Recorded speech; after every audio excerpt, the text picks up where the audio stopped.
রচিত সৎপাত্র কবিতা। শুনতে পেলুম পোস্তা গিয়ে তোমার নাকি মেয়ের বিয়ে, গঙ্গারামকে পাত্র পেলে জানতে চাও সে কেমন ছেলে?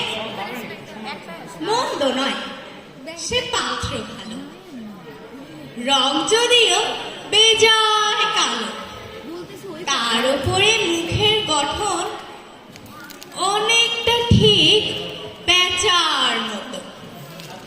বিদ্যে বুদ্ধি বলছি মশাই, ধন্যী ছেলের অধ্যাবসায়। 19টি বার ম্যাট্রিক এসে ঘায়েল হয়ে থামল শেষে। বিষয়াশয় গরিব বেজায়, কষ্টে সৃষ্টে দিন চলে যায়।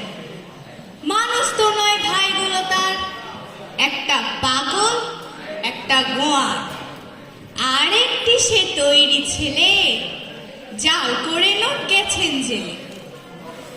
কনিষ্ঠটি তবলা বাজায়, যাত্রা দলে 5 টাকা পায়।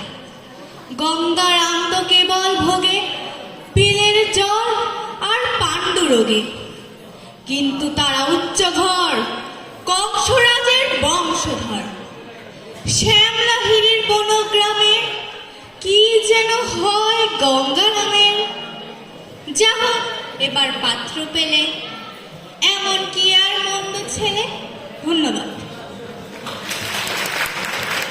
সবাই হাততালি দেবা সবাই।